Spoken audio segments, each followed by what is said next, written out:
Assalamualaikum warahmatullahi wabarakatuh. Perkenalkan, nama saya Diana Safitri dengan NPM 25411015. Saya dari kelas 25 Manajemen A. Di sini akan melakukan tugas pendidikan agama yang diampu oleh Bapak Asgaf Asnan Siregar, yaitu tentang ekonomi Islam. Yang pertama ada pengertian ekonomi Islam. Ekonomi Islam adalah suatu cabang ilmu pengetahuan yang berupaya untuk memandang, menganalisis, dan akhirnya menyelesaikan permasalahan ekonomi dengan cara-cara Islami, yaitu cara-cara yang didasari atas ajaran Islam, yaitu berlandaskan Al-Quran dan Sunnah Nabi. Adapun definisi ekonomi Islam. Ekonomi Islam adalah ilmu sosial yang mempelajari masalah ekonomi masyarakat yang diilhami oleh nilai-nilai Islam, yaitu manam. Ekonomi Islam adalah suatu upaya yang sistematik untuk memahami masalah ekonomi dan perilaku masyarakat dalam perspektif Islam, yaitu Khusyib Ahmad. Ekonomi Islam adalah tanggapan para pemikir Muslim atas berbagai tantangan ekonomi. Dalam hal ini, didasarkan pada Quran dan Sunnah di samping alasan dan pengalaman. Lalu, ekonomi Islam juga adalah suatu ilmu dan penerapan hukum syariah yang melindungi ketidakadilan dalam kaitan dengan upaya pencapaian kesejahteraan manusia dan pelaksanaan ibadah kepada Allah. Lalu adapun tujuan ekonomi Islam. Apa itu tujuan ekonomi Islam? Yang pertama, tujuannya adalah untuk meningkatkan ekonomi lebih makmur. Yang kedua, untuk menciptakan ekonomi yang adil dan merata. Yang ketiga, mewujudkan perekonomian yang stabil. Yang keempat, mewujudkan perekonomian yang serasi. Yang kelima, ada mewujudkan perekonomian yang menjamin kemerdekaan produksi. Lalu yang terakhir, menciptakan ekonomi umat yang mandiri. Lalu ada prinsip atau nilai dasar ekonomi Islam. Yang pertama ada tauhid, keadilan, kenabian, ma'ad atau hasil. Lalu dari kenabian diturunkan pada syahid atau jujur. Adapun amanah atau dipercaya. Lalu ada fatonah atau cerdas, dan tablik atau menyampaikan. Lalu ada lambang-lambang ekonomi Islam di Indonesia. Yang pertama ada Bank Umum Syariah, lalu asuransi syariah, lambang gadai, MBT atau Baitul Mal Watami, dan pasar modal syariah. Jadi, apakah itu tadi yang saya sebutkan? Jadi, lembaga ekonomi Islam di Indonesia adalah lembaga keuangan yang menjalankan kegiatan ekonomi berdasarkan prinsip syariah, yaitu bebas riba, gharar, dan maisir, serta berlandaskan Quran dan hadis. Salah satu contohnya yaitu adalah Bank Umum Syariah, di mana ia menghimpun dan menyalurkan dana masyarakat dengan sistem hasil bagi hasil, bukan bunga. Yang mana tujuan dari semua itu adalah untuk menciptakan keadilan ekonomi dan meningkatkan kesejahteraan masyarakat sesuai nilai Islam. Perbankan syariah. Perbankan syariah adalah sistem perbankan yang menjalankan kegiatan usaha berdasarkan prinsip syariah Islam, yaitu tanpa bunga atau riba dan menggunakan sistem bagi hasil. Perbankan syariah terdiri dari Bank Umum Syariah, BUS atau BUS, bank syariah yang berdiri sendiri dan melayani masyarakat secara luas. Yang kedua, bank pembiayaan rakyat syariah, BPRS, yaitu bank syariah yang berfokus pada pembiayaan usaha kecil dan masyarakat daerah. Yang ketiga, unit usaha syariah atau UUS, unit khusus syariah yang dimiliki oleh bank umum konvensional, tetapi operasinya tetap mengikuti prinsip syariah. Sebagai perbandingan, bank umum konvensional menjalankan usahanya dengan sistem bunga, sedangkan bank syariah menggunakan akad syariah seperti mudharabah dan murabahah. Kesimpulannya, perbankan syariah hadir sebagai alternatif sistem perbankan yang adil, transparan, dan sesuai dengan nilai Islam. Untuk pengertiannya sendiri, bank syariah adalah bank yang melaksanakan kegiatan usaha secara konvensional atau berdasarkan prinsip usaha syariah yang dalam kegiatannya memberikan jasa dalam lalu lintas pembayaran. Prinsip Syariah Pasal 1-13 Undang-Undang Nomor 10 Tahun 1998. Prinsip syariah adalah aturan perjanjian berdasarkan hukum Islam antara bank dan pihak lain untuk penyimpanan dana atau pembayaran kegiatan usaha atau kegiatan lainnya yang dikatakan sesuai dengan syariah. Ada 5 prinsip bank syariah. Pertama, prinsip bagi hasil atau mudharabah. Yang kedua, prinsip penyertaan modal yaitu musyarakah. Yang ketiga, prinsip jual beli barang dengan memperoleh keuntungan atau murabahah. Yang keempat, pembayaran barang modal berdasarkan prinsip sewa murni tanpa pilihan atau ijarah. Yang terakhir, pilihan pemindahan kepemilikan atas barang yang disewa dari pihak bank oleh pihak lain atau ijarah wa iktikna. Berikutnya adalah peran bank syariah.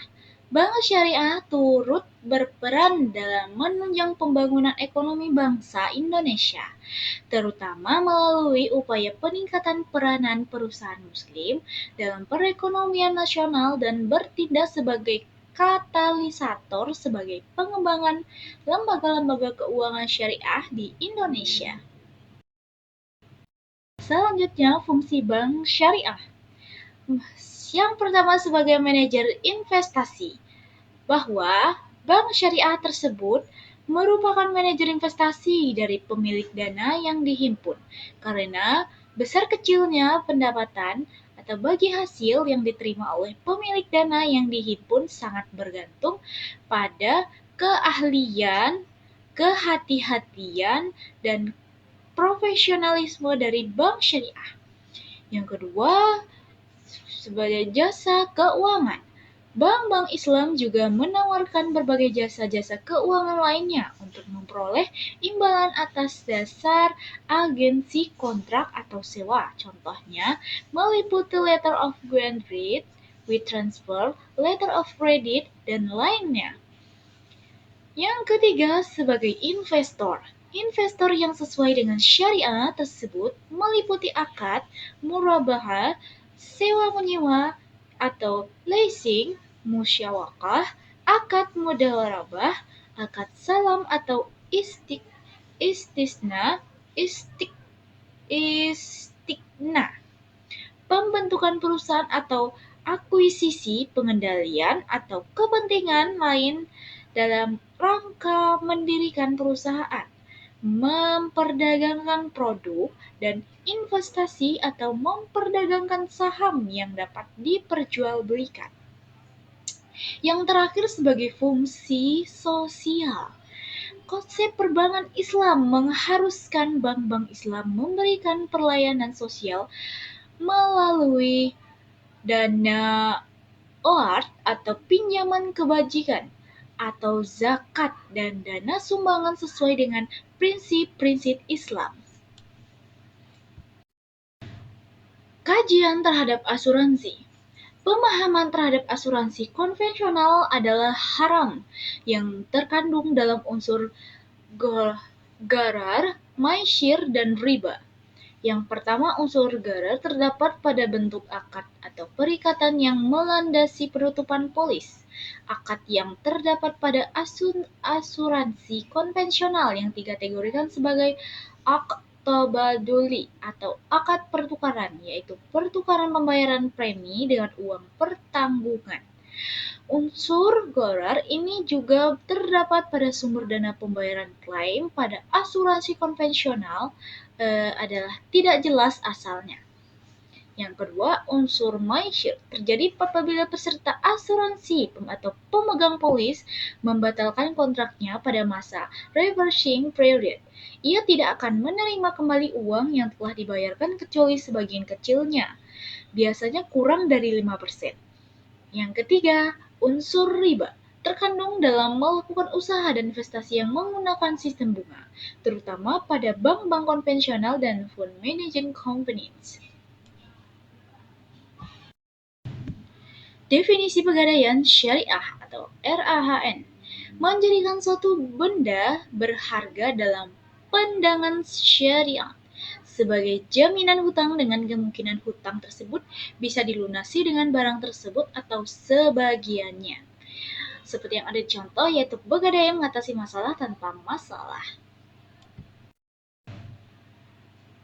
Selanjutnya ada rukun syariat, Pegadaian Syariah.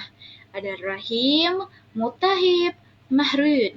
Rahim itu apa? Rahim yaitu orang yang menggadaikan, sedangkan murtahib adalah yaitu orang yang menerima gadai. Lalu ada marhun, yaitu barang yang dijaminkan.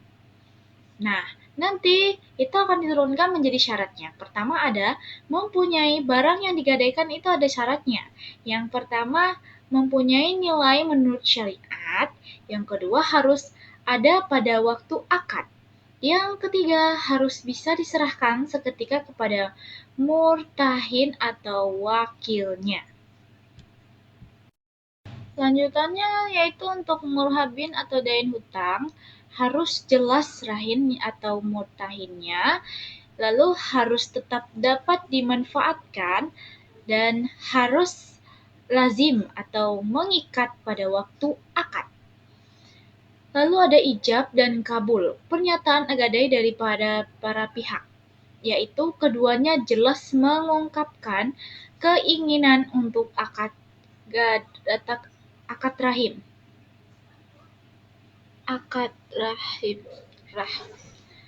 Lalu kesesuaian kabul dan ijab, meningkatkan orang yang berakad mengetahui akadnya maksud awalnya. Lalu yang terakhir, persambungan kabul dengan ijab dalam majlis akad. Lalu ada pengertian Baitul Mal wa Tamwil atau BMT. Menurut Hosen dan Hasan Ali, PKES 2008-11, BMT adalah lembaga keuangan mikro yang dioperasikan dengan prinsip hasil bagi syariah, mengembangkan bisnis, usaha mikro dan kecil dalam rangka mengangkat derajat dan martabat serta membela kepentingan kaum fakir miskin. Ditumbuhkan atas dasar prakarsa dan model awal dari tokoh-tokoh masyarakat setempat dengan berlandaskan pada sistem ekonomi yang salam, yaitu keselamatan, pendidikan, keadilan, kedamaian, dan kesejahteraan. Lalu ada menurut Heri Sudarsono 2018, BMT yaitu lembaga yang mengarah pada usaha-usaha pengumpulan dan penyaluran dana yang non-profit seperti halnya zakat, ikfa, dan sedekah. Adapun fungsi BMT yaitu mal, bit sama dengan rumah, mal sama dengan harta, di mana menerima titipan dana, zakat, ikfa, dan sedekah serta mengoptimalkan distribusinya sesuai dengan peraturan dan amanahnya. Di mana Baitul Tanwil atau bait sama dengan rumah dengan goodwill sama dengan pengembangan harta. Melakukan kegiatan pengembangan usaha-usaha produktif dan investasi dalam meningkatkan kualitas ekonomi pengusaha mikro dan kecil, terutama dengan mendorong kegiatan menabung dan menunjang pembiayaan kegiatan ekonomi lainnya. Selanjutnya dasar hukum BMT. Dalil Al-Quran Surat At-Taubah ayat 60 dan 103 yang menjelaskan tentang perintah berzakat, di mana pada zaman Rasulullah Baitul Mal didirikan dengan fungsi untuk menyimpan uang-uang zakat dan lainnya. Dalil lainnya ada di Al-Quran Surat Al-Baqarah ayat 275 sampai 280. Konsep dasar pasar modal syariah. Menurut Al-Quran dan Sunnah, syariah hukum atau aturan yang berisikan perintah dan larangan dan diterapkan oleh Allah Subhanahu wa Ta'ala kepada hambanya. Kalau menurut fikih itu penafsiran ulama terhadap syariah dari ibadah, yaitu manusia adalah ciptaan Allah yang Maha Pencipta. Semua tidak boleh dilakukan kecuali yang ada perintah atau ketentuannya. Kalau menurut muamalahnya, manusia sama dengan manusia lainnya. Manusia boleh dilakukan kecuali jelas ada larangannya. Prinsip syariah di pasar modal.